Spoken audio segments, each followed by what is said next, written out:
So thanks again for having me. I really appreciate it. And I always love the opportunity to talk to folks about lichens, and especially the lichens that are in a city as diverse as this one. And, I think there's something to be said for people that are tuning in from so many different places. There are indeed lichens in every corner of every neighborhood of the city. And I worked with some students in the architecture classes at CUNY earlier this year, and one of their projects was going out sort of in neighborhoods around them and looking for lichens, and they gave presentations about what they found. It was just totally amazing to me that they probably went out thinking there would be almost nothing there, and immediately they started finding lichens here and there and everywhere on old pots and on the sidewalk and just all sorts of places where you probably would never have thought there would necessarily be these amazing life forms, certainly not just sort of everywhere around you. So I'm going to talk a lot about lichens and the lichens in the city today, but first I thought that it would be helpful to sort of give you all a little bit of a sense of where I am coming from. I am someone who's really always been in love with the natural world. And as a kid, I was really curious about the plants and the animals around me. When I was little, that certainly didn't include lichens. And that's whether it was in inner city Philadelphia where I lived and where I grew up, or in rural Maryland where my mom's family had a farm. It just seemed to me that, regardless of where I was, and really regardless of where anyone is, it's impossible not to wonder why exactly the things that you see around you are the way they are and what they are. What are the forces that result in the things that we see in nature and in cities? What accounts for the species that grow in a forest or on a single, old rock wall on Governor's Island, like I showed in that title slide? What about the diversity and the abundance of epiphytes like ferns and mosses and lichens on a single tree? I think that it's important to realize that our perspective of life on Earth and nature and ourselves is something that's really changed radically over time. And increasingly, we understand that living things, us, lichens, everything, it's all interconnected with each other and our environments. And that's really in an incredibly unfathomable and complex way. I suspect that everyone already knows that life on Earth is amazingly diverse, and that there's hundreds and thousands of plant species, millions of animal and fungal species, and then there's this whole dizzying array of microbes and viruses, which we can argue over whether or not some of those might be alive. But each species is made up of a number of individuals, make up the population. And, historically, we thought of these things, whether they were species or individuals, we really thought of them as existing in isolation, sort of on their own. You can imagine a taxidermied animal, on a little plinth, with a bell jar over it or something like that. But now we know that really nothing exists in isolation, and that the interactions between different organisms, as well as between organisms, so living things, and their environments and other non-living things, are what really drive what's going on in the world around us. And the occurrence, the diversity, and the abundance of organisms that we see is not just driven by a single thing, but instead it's driven by these huge suites of interactions that unfold over time. It's not just the predator and prey, the lion and the giraffe on the savanna. It's not just plant and pollinator. So it's not just a bee and something that a bee would pollinate, let's say a pitcher plant. But instead, it's really everything from the internal microbiome inside everything to the climate and to the soil. And this kind of dimensionality, I think, makes a lot of sense, but it's a paradigm shift that's really happened only relatively recently in science, and I think in society, at least, in a way that we really appreciate and understand now. That just certainly was not something I think a lot of people were really thinking deeply about even a decade or two ago. So, we're really focusing on fungi today, but I think it helps everyone to have a little bit of background about the natural history and the history of science about the things that we're going to talk about, these fungi, because it gives a little bit of perspective on some of the challenges that, we're going to discuss. So fungi are cryptogams, and I think this word might be new for a lot of people here today, although maybe not everyone if you're tuning in for another second time. but the root of this word is really hidden sex or hidden gametes. And it's a term that we use to refer to all the so-called botanical life forms that reproduce with spores rather than with flowers and seeds. And so that includes all sorts of stuff: bacteria, plant-like organisms, fungi, which are evolutionarily separate from plants and animals, and all sorts of other kinds of microbes as well. And maybe that seems really tangential, but a lot of these things were all grouped together, despite how dissimilar they actually are, because early scientists really couldn't understand them. And it's this legacy that stems from lack of understanding and lack of appreciation of sort of non-typical and anthropomorphized reproduction and reproductive biology.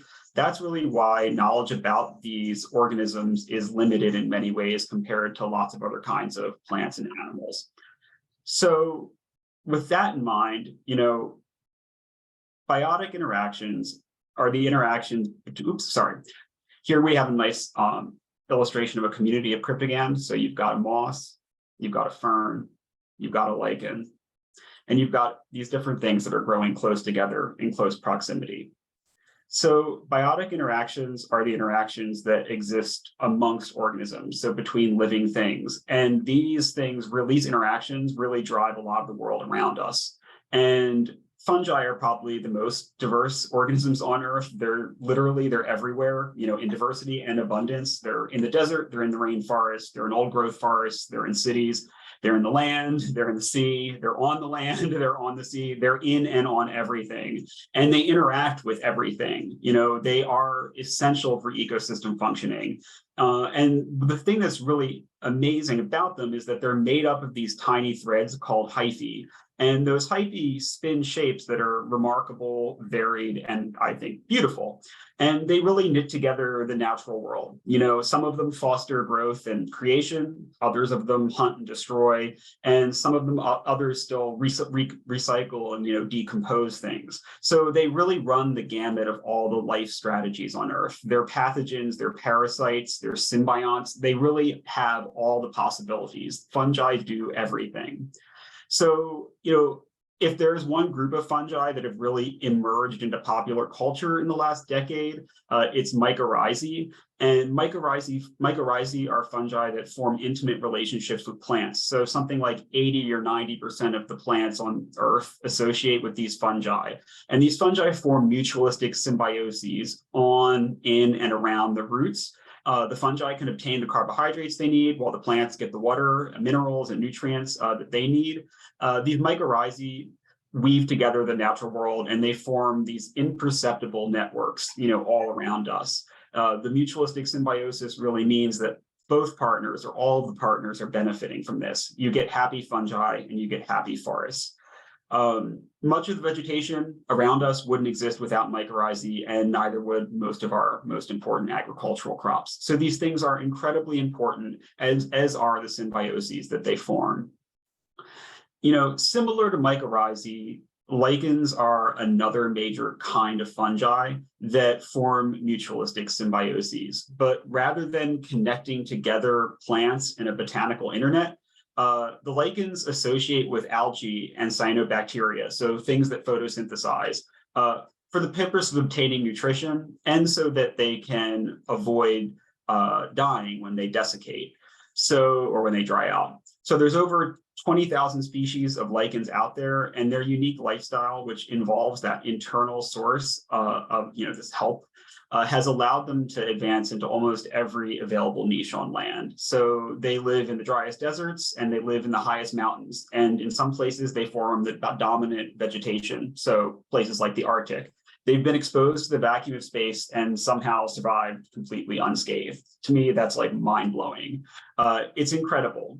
But if there's something even more incredible than that, it's that lichens are these persistent, stable associations with consistent and novel morphologies, so shapes and appearances that arise from obligate symbioses between these different partners. So if you could grow the fungus out on its own, it would look sort of like everyday mycelium, if you've seen that.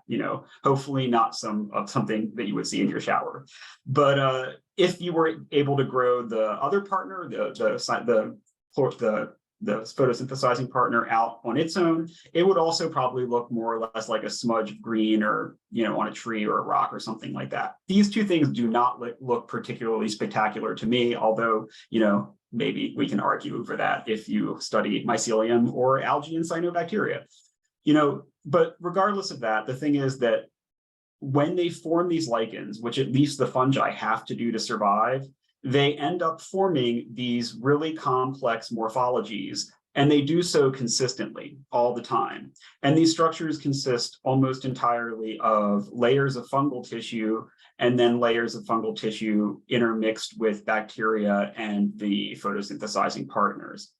Of course, there's microbes and other members of the microbiome sort of interlaced all throughout this. So these fungal symbioses, these lichens, they come in three main types. And these are very similar to the way we think about growth forms in plants. So, in plants, you have trees, you have shrubs, and you have herbaceous plants. Not all trees are related to each other. Not all shrubs are related to each other. It's just different forms that the plants can take. Well, lichens are the same way. The first are the relatively simplified crustose lichens. These are essentially just like a two-layered, cake, and they're almost completely adhered to the substrate they grow on. They're actually the most diverse and understudied of all the lichen groups, and I happen to particularly love them. The second kind are the leaf-like foliose lichens, and these are structured more like a sandwich, and they're anchored to their substrates by hook-like attachment organs. But the important thing is that they don't have roots. Remember, the lichens are getting their food internally, right? So they don't actually have to derive their nutrition from the substrates that they're growing on. So they're only using what they're growing on as a sort of anchor to survive in the world and remain in place, much like many of us here are in the city. And then the third kind of lichens are these fruticose lichens, which are shrubby and three-dimensional. And some of these are particularly noteworthy because they're sort of like bungee cords, and they have increased surface area for increased absorption, and their branches have these amazing special properties that allow them to act like a bungee cord, essentially. These also happen to be the ones that are usually the most sensitive to pollution and disturbance because they're really the most exposed to the environment. So when we look at a lichen, what we're mostly seeing is the expression and structure of the dominant fungus that's in the lichen. And so every time we see a lichen that looks the same, it's the same fungus forming that association. And so that's why when we talk about lichens, we refer to them by the name of the fungus. And traditional views of symbioses in nature were really simplified. They were binary. They were thought of as one-to-one relationships. And so lichens were historically thought to always consist of one fungus that associated with one alga. So in this case, Anaptychia palmulata, the fungus, would have always associated with the green alga Trabuxia glabra. But now we know that the situation is actually much more complex than that. So for instance, maybe when this species grows in New York, it associates with Trabuxia glabra, but maybe when it's in Virginia, where summers are hotter and winters are a little less harsh, it might associate with another alga. And maybe in South Carolina, it associates with a different alga again. And so one species of lichen fungus can associate with different photosynthesizing partners. But it's even more complex than that, because what we've come to find is that what we perceive as a single individual can actually host multiple partners. I mean, I think that's really logical, but it's something that's only recently really become clear just how common and widespread this phenomenon appears to be. So if a lichen is a fungus with a whole bunch of different things and with a whole bunch of partners, and also all of these microbes and microbiome about it as well, then what exactly is a lichen? Well, this is a modified figure that my colleague Jessica Allen prepared to explain that. A lichen is a dynamic system of living and non-living things, and they're all organized around this scaffold that's created by that one dominant fungal species. In this case, that's the candleflame Candelaria concolor. Most of what you see is being made up of that fungus right there, including the color. And so it also includes at least one, if not more, photosynthesizing partners. And then it includes a microbiome of internal bacteria, as well as other fungi inside of it that are not the dominant lichen. And most of those are not going to be other kinds of lichens. There are other fungi that have other life strategies. The world is full of fungi. Lichens are also full of fungi. And there's also a host of microscopic animals that live in and around the lichens. And then there's this huge array of chemicals that are involved in signaling, among other functions as well, between all the different partners, as well as just within any given one of the partners or one of the individual things that are involved. So lichens are really this amazing constellation of all sorts of stuff. You know, what you see is this one little splotch growing on a tree or on a rock. It's actually this whole dynamic universe that we essentially don't even perceive as existing until you're made aware of it. You know, most human uses of lichens, past and present, derive from their diversity and abundance of the chemicals that are produced by the fungi. That's what give the lichens their colors. And one of the best examples of this is the use of lichens in natural dyes. And so here you can see a time series beginning with the beginning of the extraction of the dye from a lichen sample over just a few days. And now it might be possible to use lichens at a scale like this, you know, as a single person, but industrial applications and scaling it up are complicated by the fact that everything is harvested in nature. So, you know, due to the growth dynamics, the sort of slow growth of natural lichen communities, it's essentially impossible to imagine a scenario where you can do something like this sustainably at a large industrial scale. And so when I go and I harvest some lichens to use in a dye, I always, you know, am only picking up the lichens that have maybe fallen from the tree onto the ground and are going to rot and contribute to the nutrient cycling of the environment anyway. The classic example of how these things can't really be used at industrial scales is from Scotland, where lichens are one of the few sources of natural sources of red and purple dyes in nature. And in Scotland, local sources were over-harvested because basically the entire Scottish dye industry used lichens to get these colors. And eventually they had to rely on imports from Scandinavia, which then also became unsustainable, and essentially the industry collapsed. So it's important to recognize that when we see lichens, you know, we see them all over in terrariums, in grocery stores all over in Manhattan. We see them in window displays in New York City, and you can buy them, you know, in multi-pound bags and on Etsy. But the reality is that all of these things, you know, are actually coming to us from nature. And it might seem like, you know, this is a small scale, but the amount of lichens that are being removed from the environment is really, really high. And even when sources might claim that the harvesting is done in a natural, sustainable way, there's very rarely any evidence that this is the case, and it's hard to imagine how it could be. Again, harvesting lichens is very different than harvesting a mushroom. You know, a mushroom is an ephemeral organ produced by a fungus. It disappears very rapidly. The lichen is the entire thing. When you take it from the environment, it's gone. And if it ever returns, it will take quite a lot of time. So lichens are fungi that are alluring and unique, but they're also incredibly important. And they form these really dynamic communities that are intimate and sort of very interconnected, where many distantly related species grow together in close proximity. So for example, this branch in an old growth forest in the Great Smoky Mountains. So they employ this strategy where species rely on each other sort of for their collective survival. They share members of their microbial communities, their microbiomes, and they also bolster sort of moist microhabitats. They're kind of like sponges that foster the growth of more lichens. But lichens aren't just important for each other, they also play key roles in the lives of many plants and animals. So for instance, this lacewing larva, photographed by Jordan Hoffman on the botanical garden grounds, it uses a covering of lichens on its back as camouflage. And then, as I said, lichens also perform really essential ecosystem functions. For instance, they contribute significantly to nutrient cycling. So this lichen has fallen from a tree in a forest, and it's going to contribute the nitrogen that's fixed inside its body as it begins to decompose. And lichens are such amazing and important fungi that you probably think they're completely impervious to everything, right? They can survive space, they can live in the highest deserts and, you know, the driest deserts and the highest mountains. What can't they do? Well, in fact, the opposite is true. You know, they are amazing and they are incredibly good at survival and adapting to change, but it's a paradox of the lichen lifestyle that such highly specialized and adaptable things are incredibly sensitive to disturbance and pollution.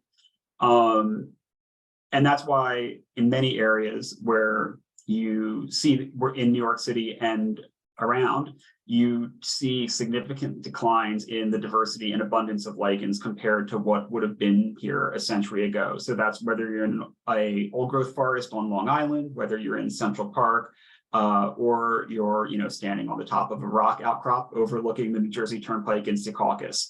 The reality is that there are substantially fewer lichens here today than there were before. Some of them certainly have come back, but it's nothing like it once was. So New York City is a lot of things to a lot of people. I assume many of us love it. We're all here. It's indisputably a dynamic place. It's got an amazing diversity of people, cultures, and experiences, and the landscape itself is diverse. It's a network of green spaces and areas that are developed for a huge variety of human uses.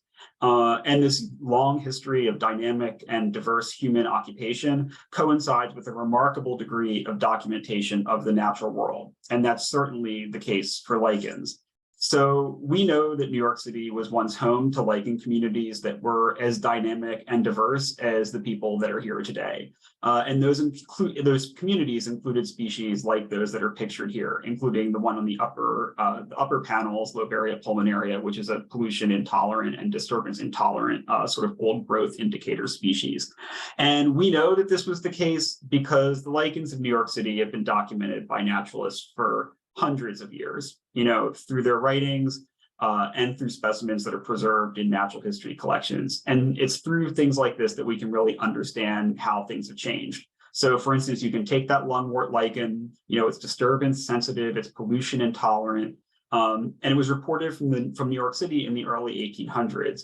And these specimens here document that, for instance, it grew in Southampton on Long Island in the 1890s, and it even grew in the Palisades of New Jersey across the Hudson River from the city in the 1860s. And lest you think, I doubt anyone has seen something that looks like this growing on a tree recently, in a city park or anywhere really nearby. But just to give you a sense, like these things are the size of dinner plates, like they're quite large and they can cover the whole trunks or large areas of the trunk of a tree when they form really large populations. So, it's hard to imagine just how much the forests have changed until you realize that you're missing all of the things that clothe the trees, more or less.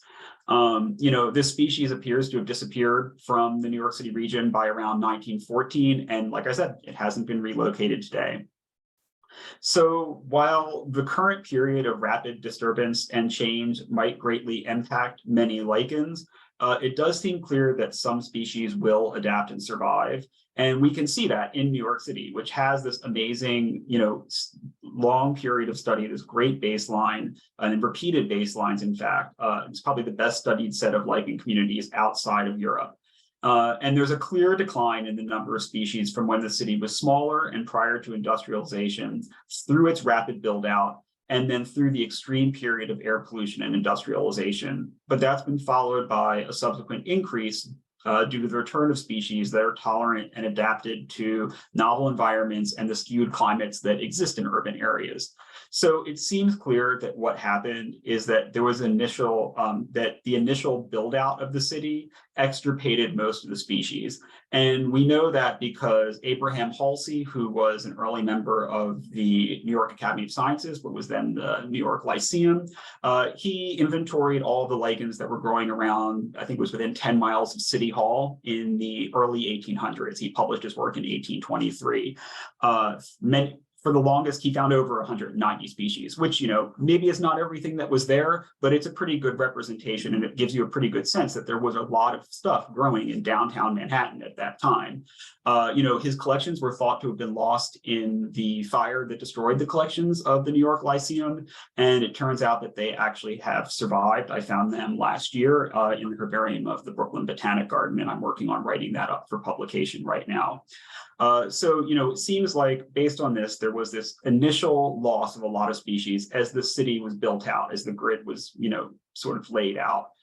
And then after that, the air pollution really extirpated almost everything except the most resilient species. And we can see that from work that was done by a NYBG graduate student in 1914, and then by Ernie Brodo, who's sort of a big figure in lichenology. If you know the book Lichens of North America, he and his colleagues, the Charnoffs, wrote that book, and that's really become sort of a popular culture book that's made lichens accessible to a lot of people. Well, Ernie's from the Bronx, and he lived in Queens. He went to Columbia, and he documented in the 1960s, extensively the lichen flora of Long Island and the New York City region. And he found that there were really only 6 species that were left within the city limits at that time, and all of them were located sort of at the edges of Queens and Brooklyn. He relayed a story to me of visiting the Brooklyn Botanic Garden in the 1960s and sort of, looking at these old specimens of lichens, of those lungworts, and then leaving the herbarium building and going outside and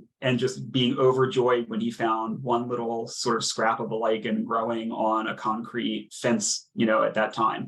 And now we would take the occurrence of a species like that for granted, because with the cleaner air and the stability that the city has now, we're not building a new New York City every day, right? Like new buildings go up, new buildings go down, or old buildings come down, things change, but it's not the scale and pace that it did long ago. And so because of the cleaner air and the more stable environment, a lot of species have begun to return, although they're the ones that are adapted to being in a city. And so we know that based on the work that Jesse Allen did largely, and also a little bit by myself in the city up to now, showing that there's, we've got over 100 species that are growing here now, and more are probably coming here every year. So you can really see that from these 3 examples of 3 different locations where Dr. Allen and I inventoried lichens recently and compared them to the lichens that were found there, decades ago in most cases. And what you can see is that there's clearly been an uptick in the number of species. There's substantially more there today than there were, even a relatively short time ago in the case of the High Line.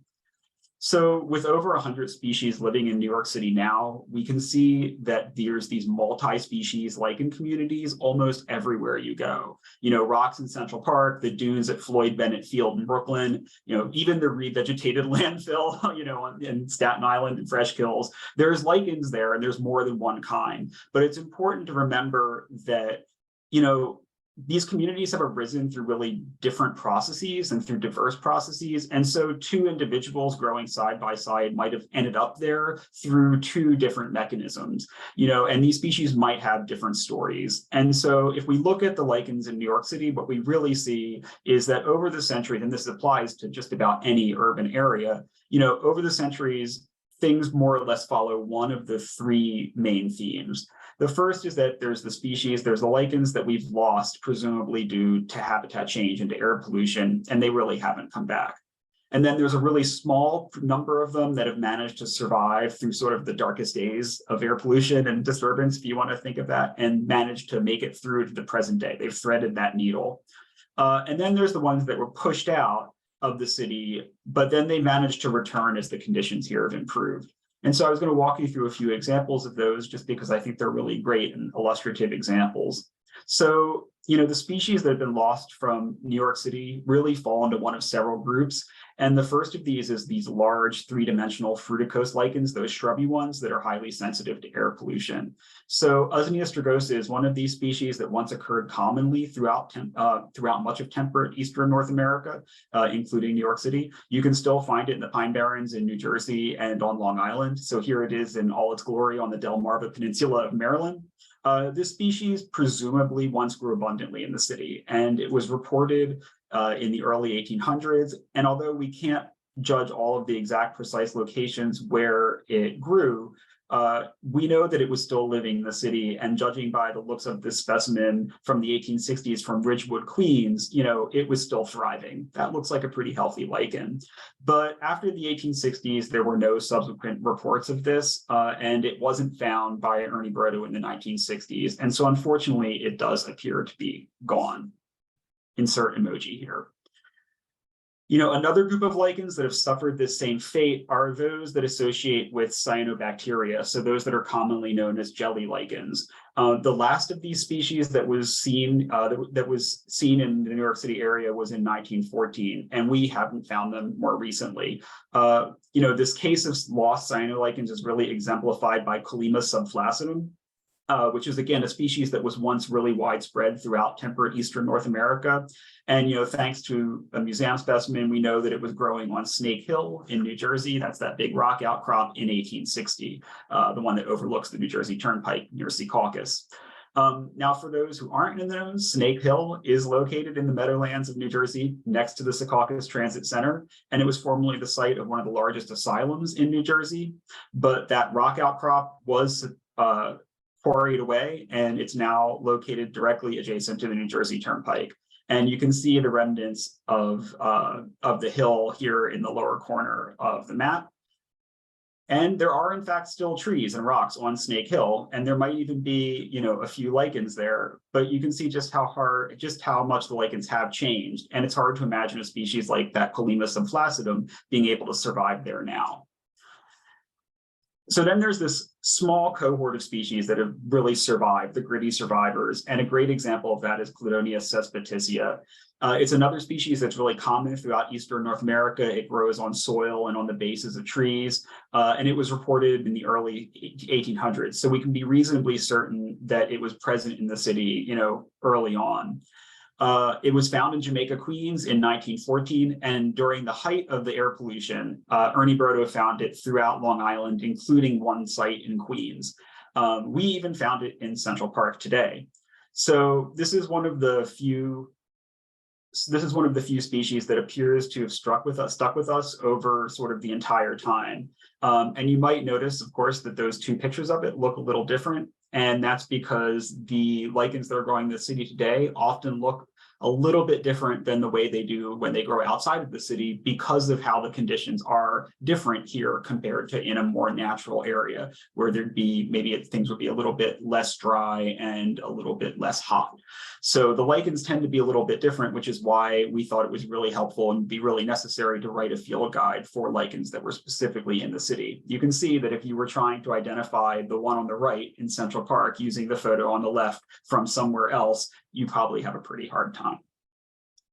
So of the lichens that we see around us here in the northeastern US, by far the majority have probably returned after having been extirpated from a lot of the areas by pollution and disturbance. And a great example of these species in New York is this species Flavoparmelia caparata. It's one of the most common species in our region, and if you're driving down a road and you spot a green lichen on a tree at 40 miles an hour, it's probably this one. You can see it again in all its splendor here, a picture of it from Maryland. So it was reported in the early 1800s, and we have specimens of it from 3 different locations in Queens in the 1860s, which gives you a sense of how common it must have been if people collected it multiple times in the 1860s in Queens. But by 1914, it appears to have been completely lost from the city, and it wasn't found here in the 1960s by Ernie Brodo. So that's pretty clear sign that it must have been gone. But during our own work, we found it to be common in just about every borough in the city, and it's particularly common in green spaces, so in parks and in the canopies of hardwood trees. And so here's a photograph of it from the Botanical Garden grounds in 2019 by Jordan Hoffman. And again, I think it doesn't look half bad. You can easily see an individual that looks like this in many areas of the city today.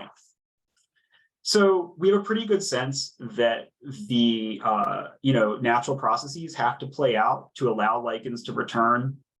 And a good example of that is this species that was extirpated from New York City, another one of these shrubby lichens, Usnea mutabilis, again, seen in all its glory on the Delmarva Peninsula in Maryland.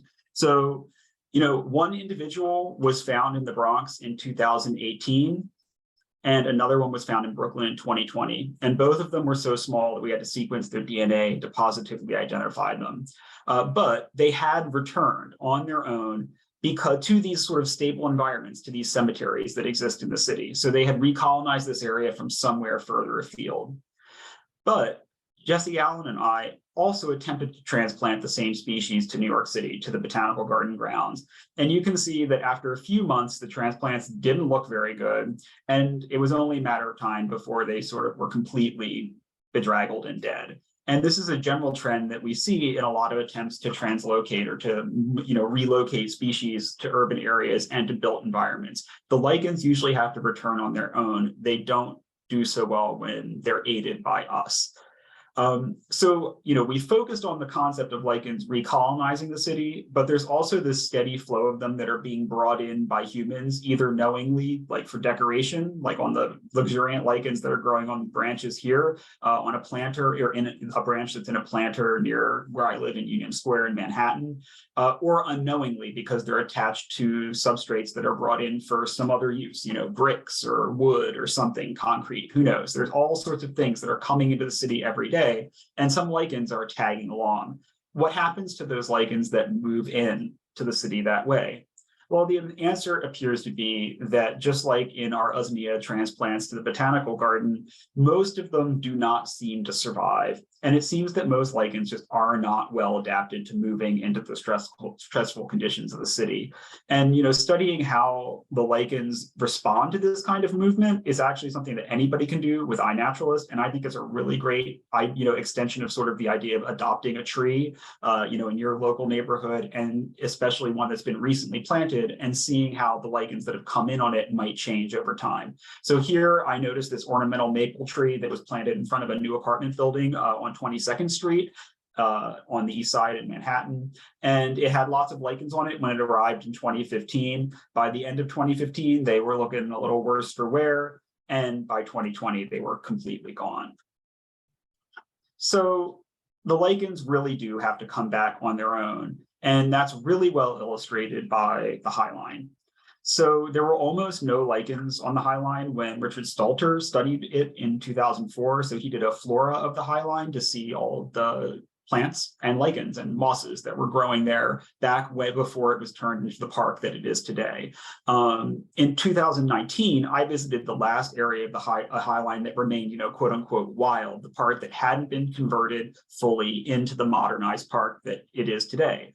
And although there are no lichens in the modernized park, there are almost a dozen species that have managed to colonize the small area that remains undeveloped. And to me, that's amazing. They're doing fine. And there's even these three-dimensional, little fruticose three-dimensional lichens growing there, right? Literally above the heads of next to thousands of people walking on the High Line, and above the heads of people walking through, downtown New York City, Midtown Manhattan, Chelsea, there are lichens growing, right? To me, that's just absolutely amazing. But protecting these green spaces where the lichens have managed to survive is really important, because the loss of lichens from the loss of these when we develop these areas and extirpate them is really tragic, because these are the few species, the few individuals of species that have managed to adapt to the local conditions here. And these are the local conditions that are, likely to sort of dominate in many areas of the world, many cities, and certainly many areas of the world moving forward. And so when we don't sort of leave something unmanaged or quote unquote wild for these things to occupy, or we don't create a space for them to coexist with us as well, it's really unfortunate, because we're essentially, by getting rid of them, we're starting the process all over again. And it could take decades for these same species to be able to recolonize the area again. And so what I will leave you with, all besides a lot of food for thought, I assume, are the three most common species that you're likely to see in the city and in the local area nearby. And so if you're going to learn three lichens, if you're going to walk away with knowing three lichens, these are the ones. If you're looking at a tree and you see the yellow, so it looks like a yellow crust all over the tree, it's actually not a crust if you get up close with a hand lens. It's the species Candelaria concolor, the common candle flame. Then if you see a green blotch, it can be big, it can be small, like this one here. This is a classic example of an urban lichen. This is Flavoparmelia caparata. And then on trees and throughout the city, you'll see a sort of fine light gray pattern. Looks often kind of mealy.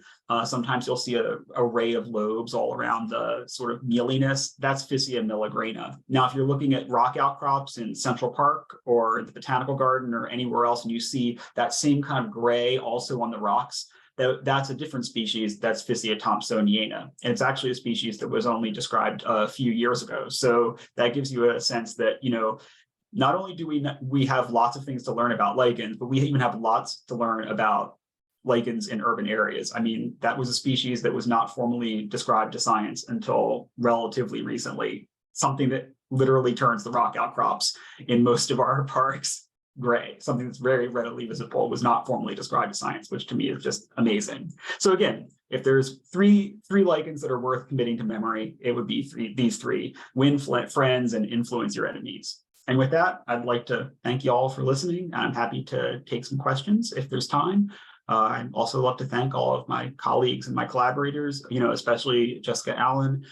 She's a professor at Eastern Washington University, and it's really because of her that I started to pay attention to lichens in urban areas. My career has largely focused on them in more sort of what we would think of as wilderness and, natural areas. And it really took somebody else looking around, seeing what's here and saying, hey, there's actually all of this stuff here, and it's really important, and we should really pay attention to it. So thank you to her, and thank you to everybody else. So with that, I think, do we have time for questions, Matt? Yes, thank you, James. That was so interesting. I learned so much. Wow. I'm glad that we recorded it, because I'm going to have to go through it again. There was so much information, but incredible. Thank you. Information overload. And the pictures are just beautiful. Yeah, wow. You can't take a bad picture of a lichen. I have questions, but let's get to the questions from our audience first. And I'd be remiss if I didn't thank my H2O colleague, Katie, who originally discovered you and some one of your lectures. So Katie, thank you for bringing James to us. And I want to thank the New York Botanical Garden for introducing us to James formally, and to the City Gardens Club, who introduced us and connected us with the New York Botanical Garden as well. So let's get to the questions. Zach, I can open up the chat too. Yes, we can certainly. Zach asks, are there methods or sources for sustainably or successfully transplanting lichen to New York City yards? I guess he means green spaces. So yeah, well, some people do have yards. I do not. maybe you do not, but some people do. There are not really tried and true ways that seem to work, because it's so hard to figure out what exactly will grow here. And that's why so much of it really relies on letting things come in and then fostering the growth of the species that, are able to colonize where you are. Lichens are just so specialized to where they grow because of the partners that they have, that they don't really do very well when they're moved, what to a lichen is a great distance, but to us may not be. Great. And Heidi asks, what are the benefits that lichens offer to greater ecosystems? You had talked about that a little bit in the beginning. Maybe you can. They do everything. Everything relies on them. So that, I know maybe that seems a little trite, but I think it's really helpful to just think of them as, I have a colleague who sort of calls them hubs. Like they're the party. Everything is happening in and around them or involving them in some way. Like all sorts of animals use them for all sorts of things. Birds for nesting material. Animals little animals are eating them. Big animals are eating them. They're important to nutrient cycling. They're these sponges that when they're there in abundance in the natural environment, they sort of modulate everything and keep it sort of cool and moist, which is really important for seedlings and for little microscopic invertebrates that are kind of the bottom, if we want to think of it that way, of the food chain. So they're incredibly important. And beyond everything else, they're just beautiful. I mean, you know, imagine, it's sad to see a forest that doesn't have lichens. It looks like it's naked. So, and Margaret asks, are some edible to humans? And I would add, it seems from your last answer that some are edible to some organisms. So part of what makes the lichens so colorful are these chemicals that they produce to sort of protect the things that are inside of them. So sunscreening pigments, but then they also make a whole host of chemicals that are meant to deter things from eating them. And that's because they are quite, you know, they contain things inside of them that are quite delicious to especially small bodied invertebrates, so snails and things like that. But not mites, but you know, all sorts of things eat them. From, you know, caribou or reindeer, you know, rely on them for their entire winter diet. Like 80% of their winter diet is lichens.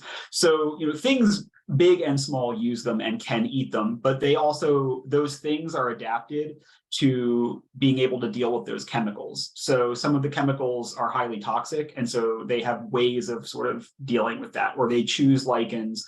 So they select eating for lichens that don't have those chemicals, or they eat only parts of them that don't have them.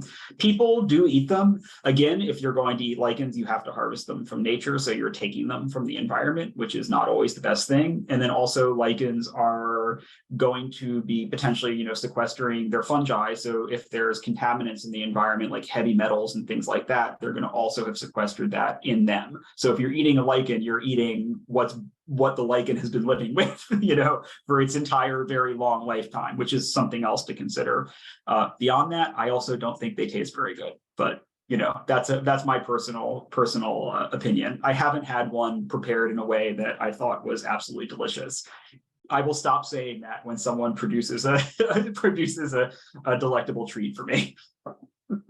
I've had them deep fried. They were not very good.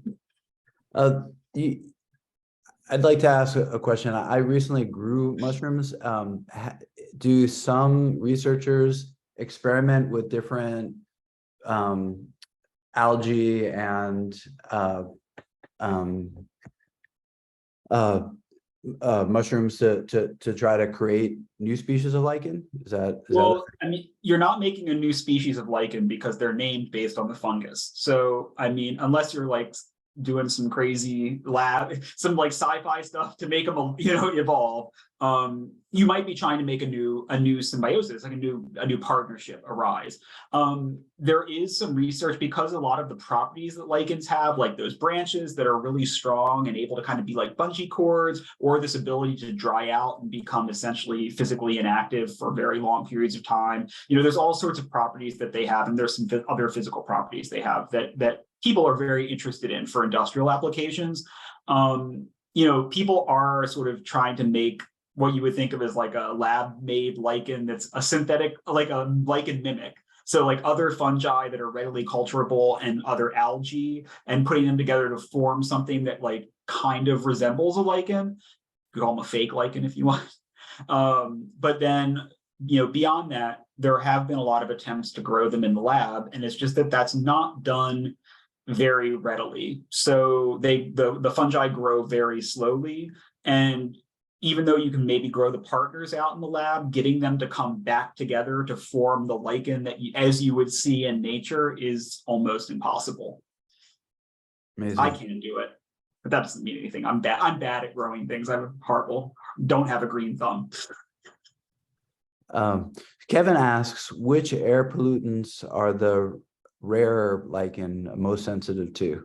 So the thing that really did lichens in with air pollution historically was sulfur dioxide, and what that does is kill the algae, apparently. So the lichens kind of starve to death. Think of it like coral bleaching, and you know, that's what actually the Clean Air Act, you know, and having unleaded gas is what really cleaned that up, apparently. And so that's a big reason why the lichens have come back to the degree that they have in many areas.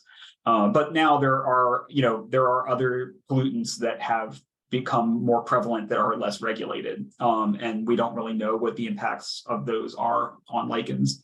So it's sort of a never-ending journey in that regard. But the main thing is the sulfur dioxide. Kudos to Kay Spurlock, who had pointed out the unleaded gas being a factor. So she had written that earlier.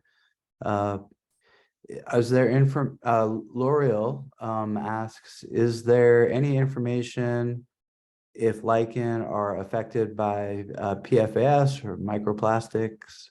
So that's actually a really good question. I don't know about the PFAS chemicals. I presumably they would be impacted the way that other living things would be. I'm not sure. I actually don't know if any studies that have looked specifically at that. But the microplastics is something I've been thinking a lot about recently, just because there have been, well, we're all thinking about microplastics probably more than we used to, maybe more than we want to. But, I know the question of sort of what happens when these things land on the lichens and then become incorporated into them. I don't think that's known, but it would be I would be very interested to find out the answer. And it's kind of hard to imagine that there's no impact to them. The lichens are going to, if they land on the lichens, if the microplastic and particles land on the lichens and sit there long enough, they're just going to be incorporated into the lichen. And that might be okay, that might not be okay. They're fungi, so they're pretty adaptable to sort of dealing with these kinds of things, but there's only so far that they can go. They're still sensitive compared to other fungi. Got it. And Dave asks, and I'm glad that he does, are there useful field guides that you'd recommend? Urban lichens. So Jessica Allen lead authored the field guide for urban lichens, which is based specifically sort of for the Northeast and like focused especially on New York City. So like if you're in the city and you're looking at a street tree, or you're in the park or a park, or you're in sort of the general vicinity in a suburb, in any kind of suburban area, you're likely to be able to identify most of what you see pretty easily with that book. And the photographs are specifically the versions of the species that grow in the city. So they don't quite look the same as they would in, a field guide to the lichens of like Adirondack Park, which does not exist. So for the city and for urban areas and suburban areas, there is Urban Lichens, Yale University Press. You can get it online. There's also available as an ebook. But then beyond that, there is Lichens of North America is a fabulous resource, and it's beautiful. There's the book Macrolichens of New England, which was published by the Botanical Garden, which has it's a great resource for sort of the big showy lichens. There's some resources, and we will come out with more in the not so distant future. TBD. Awesome. And Deidre asks, up in the Palisades north of Nyack, she's noticed a green crustose lichen that she hasn't been able to ID. Any sense of Send me a picture. All right. Very good. Send me a picture. I'm not quite sure. It's hard, it could be a lot of different things. So just send me a picture and I'm happy to Google lichen and James and you will get me and I can take a look at it. Great. And we will, we've shared your guide book in the chat, and we will share it with everyone Awesome. when we follow up. So, wow, this was great. I had one other question. You had alluded to rates of growth and lichen taking a while to come back. Has that been studied, like their actual rates of growth and for the different species? So there's a whole field of sort of like studying lichen growth, especially on rock outcrops and boulder fields like in the Arctic and places like that, because you can use their growth. Once you figure out sort of the rate of growth of a species at a place, you can sort of extrapolate how old the individuals might be, roughly at least. And then there's it's pretty easy to take tracing paper or some more transparency paper, if anybody still has those around, and sort of draw the outline of lichen year after year to see how it changes. That's something that's been done a fair bit. But in terms of sort of how fast does any individual species grow, we have like a generalized idea. Some of them grow quick, some of them grow slow, some of them grow very slow. Actually, most of them grow relatively slowly. Not very many of them grow quickly. But in terms of like really discrete numbers, we just don't really have that, because they're going to grow under different conditions in different places, and they're only growing when they're wet, which is a fraction of the amount of time they're alive. That's why they have essentially indefinite lifespans. Interesting. So, and that was another question I have. Will they go dormant and then come back once the moisture comes back? Wow. Amazing. Yep, they're only physiologically active when they're wet. The green one, the species that associate with green algae are about 60 to 80% wet. That's when they're really physiologically active. So like they do really well in sort of cloud forest habitats, or these habitats where they get, or ocean, sort of seashores or ocean cliffs where they get sort of fog or rain, and then they dry out a little bit, and then they get wet again from another fog bank, or another cloud coming over them, a little bit of rain, they get wet again, then they dry out. So doing that multiple times a day, that's where you see like a lot of lichens. They do really well under those conditions. And then the more pollution sensitive cyanolichens, the ones that associate with cyanobacteria, those have to be fully saturated when they're wet. And so that's like a little bit different. That's sort of, they live in slightly different habitats. In addition to just being more sensitive, they also require slightly different conditions. The partners are really what drive a lot of the conditions where the lichens are able to grow, is what it seems. Fascinating. Just a couple of quick questions, and then we'll let you go, and wish everyone a good night. Zhao asks, what happens when shortwave UV light hits lichens? I've heard that lichens show less color under shortwave than under longwave. They do. I'm actually not quite sure what happens when you sort of shine a shortwave on them, in terms of like physiologically what that would do. But the chemicals that are in them, those compounds, some of them fluoresce with longwave, and some of them don't, and most don't fluoresce with shortwave. So they just react differently with the different types of UV, different wavelengths. Got it. And last question. Kay asks, it was suggested to pin the edge to watch the growth pattern. Would that be detrimental? If you use a pin and put it through the lichen, probably not. It's only if the pin gets wet and kind of starts to rust, then it's probably going to not be great for the lichen. So maybe if you use a plastic, pin or a toothpick or something like that, it just has to be something that would be sturdy enough for it to sort of stay there for a fair bit of time. Interesting.